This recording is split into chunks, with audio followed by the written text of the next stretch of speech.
je vais aborder une pensée biblique d'un équilibre à 360 degrés qui se retrouve souvent dans la Bible dans ce groupe de mots. Et c'est ce groupe de mots-là que je vais utiliser. Repos de tous côtés. Vous trouverez cette expression-là dans la Bible. Repos de tous côtés.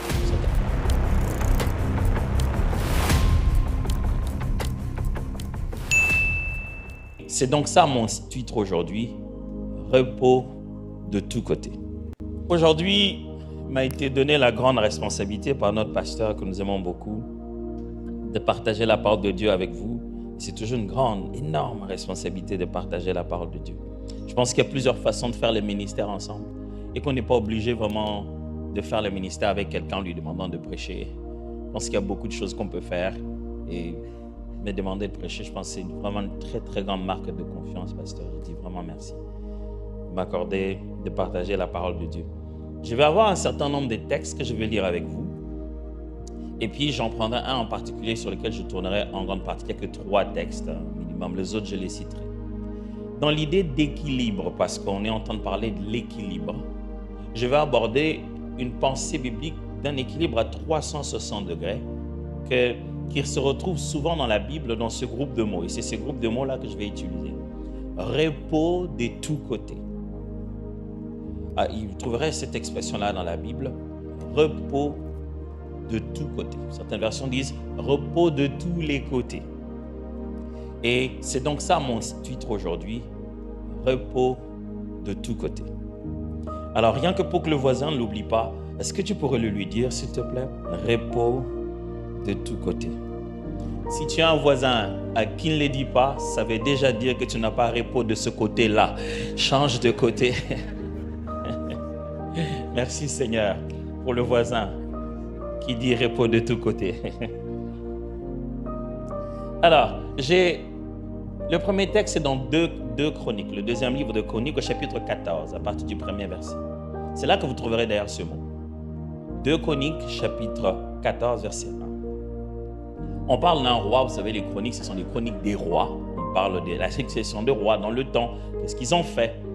Et on parle d'un roi en particulier qui vient à une période où tous les rois d'Israël ils ont suivi une mauvaise voie, ils ont amené des lieux d'idolâtrie. Il y a un roi qui apparaît dès le début et qui est quand même différent, qui fait autre chose que les autres ont fait. Verset 1. Asa fit ce qui est bien et droit aux yeux de l'Éternel, son Dieu. Il fit disparaître les autels de l'étranger et les hauts lieux. Il brisa les statues et abattit les idoles. Il ordonna à Juda de rechercher l'Éternel, le Dieu de ses pères, et de pratiquer la loi et les commandements. Il fit disparaître de toutes les villes de Juda les hauts lieux et les statues consacrées au soleil. Et le royaume fut en repos devant lui. 5. Il bâtit des villes fortes en Juda, car le pays fut tranquille.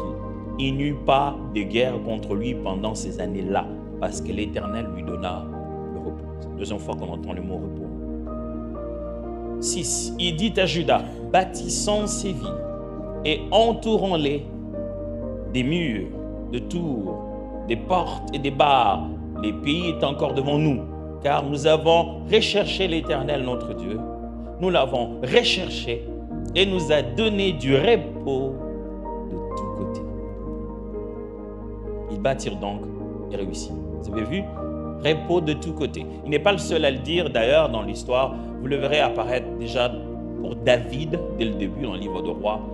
Comment chaque fois qu'un roi cherche le Seigneur, reste dans la droiture, pour lui prouver sa bonté, sa bénédiction, sa faveur, l'Éternel lui accorde une sorte d'équilibre de vie qu'on appelle un repos de tous côtés.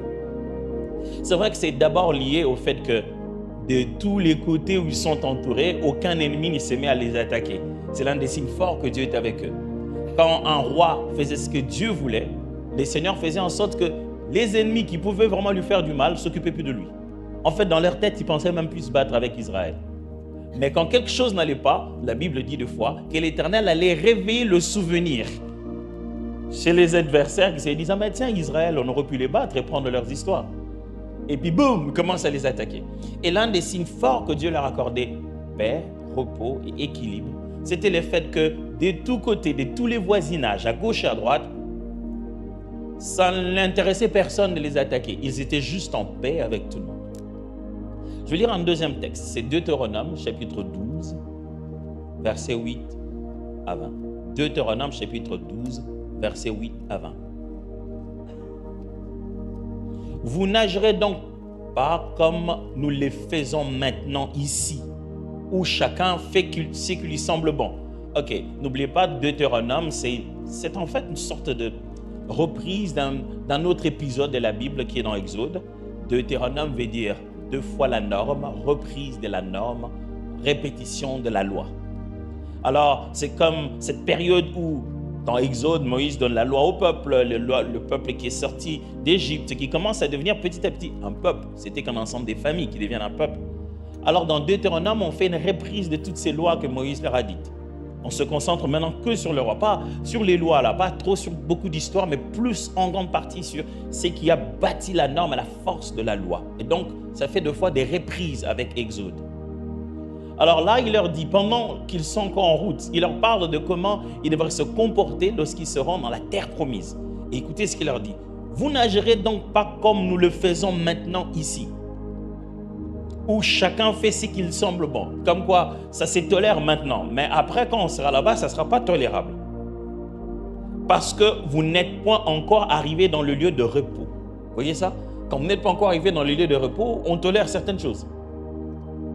Et dans l'héritage que l'Éternel, votre Dieu, vous donne, le lieu de repos, c'est comme ça qu'il appelle ça. Terre promise, mais lieu de repos. Mais vous passerez le Jourdain et vous habiterez dans le pays dont l'Éternel, votre Dieu, vous mettra en possession. Il vous donnera du repos. Encore 2 fois. Après avoir délivré de tous vos ennemis qui vous entourent, et vous établirez, et vous établirez en sécurité. Chaque fois ici, c'est encore Dieu donner du repos face aux ennemis qui entourent. Après quoi, je lirai Job, et je resterai beaucoup sur Job. Ça sera le chapitre 1, à partir du 1er verset. Tiens, on ira un peu plus loin, jusqu'au verset 12. Mais je ne le lis pas de suite, je me mettrai à le lire tout à l'heure. Ma pensée aujourd'hui, c'est celle de nous aider ensemble à trouver les liens qui existent entre le concept de l'équilibre, comme on l'enseigne ici, et celui que je suis en train de proposer de repos de tous côtés. Mathématiquement, si vous voulez, ou si vous ne voulez pas, vous n'avez pas le choix. Ce que j'essaie juste de dire, c'est que l'équilibre de foi dans notre vie, l'équilibre que Dieu nous accorde, que l'équilibre dont on est en train de parler ici et enseigner pendant ce mois, c'est des fois juste une combinaison de repos, de stabilité et de paix. Je vais essayer de montrer ça tout à l'heure. Des fois, c'est juste quand Dieu vous met en repos et vous accorde des racines et vous rend stable et vous donne la paix. Et je vais essayer donc de tourner cette idée de plusieurs manières pour qu'avant de sortir ici, j'ai eu l'occasion de pouvoir prêcher la prochaine fois et que vous ne dites pas au pasteur, on n'a rien compris. Je pense que lui, il faut le garder seulement le jour de Noël. Je pense que pour le reste, on ne comprend pas grand-chose. L'équilibre, c'est quoi? Est-ce que plénitude veut nous enseigner la compromission? Est-ce que plénitude veut nous dire intégrer tout et n'importe quoi, vivre un peu spirituel, un peu charnel, ça fera de l'équilibre? Oh non, surtout pas du tout. Ce n'est pas ça ce qu'on est en train de dire. Tiens, pour vous-même, l'équilibre c'est quoi? Comment vous définirez l'équilibre? N'est-ce pas cette idée de stabilité entre différentes forces ou différents éléments autour de nous? C'est que ce soit dans la vie, dans la décision, dans notre quotidien, même dans nos émotions. On parle d'équilibre quand on atteint un point où les choses sont en harmonie, n'est-ce pas? Cela signifie qu'il n'y a plus d'extrémité. Il n'y a pas trop de ceci, il n'y a pas trop de cela. On trouve un équilibre, une sorte de juste mesure. Tout est ajusté. Rien n'est trop pour faire basculer les autres.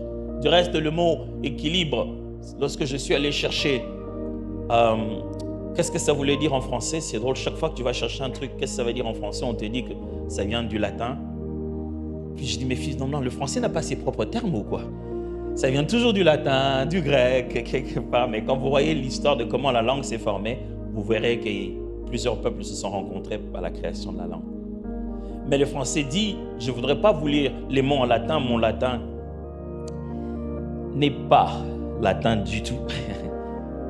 Mais ça veut dire que le premier des mots veut simplement dire égal et l'autre veut dire balance. L'idée d'équilibre à la base, c'était de penser, vous pensez à la balance, les deux côtés de poids, on trouve un moyen où la balance est égale. Alors c'est pour cette raison que quand on dit équilibre, souvent dans la tête, nous pensons qu'il s'agit d'égalité et que nous puissions mettre nos vies à égale mesure. Malheureusement, ce n'est pas ça qu'on communique ici. Vous n'avez pas équilibre quand vous donnez une partie égale à chaque chose autour de vous. Vous n'atteindrez jamais cet équilibre. Ça ne sera que frustration, maladie, douleur et déception. Ce n'est pas ça qu'on enseigne ici. Vous ne trouverez pas une parfaite balance où chaque chose a une petite partie. Imaginez que vous en avez 3 choses à faire dans la vie. Vous divisez par 3, ça fait quoi? 3, 3, 3, 3, 3, 3, 3, 3, 3, 3, 3, 3, 3, 3.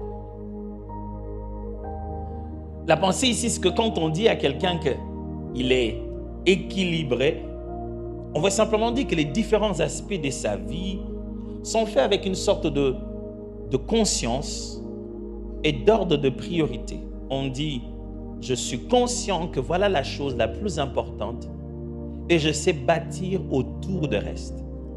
Je vais bien m'expliquer encore tout à l'heure.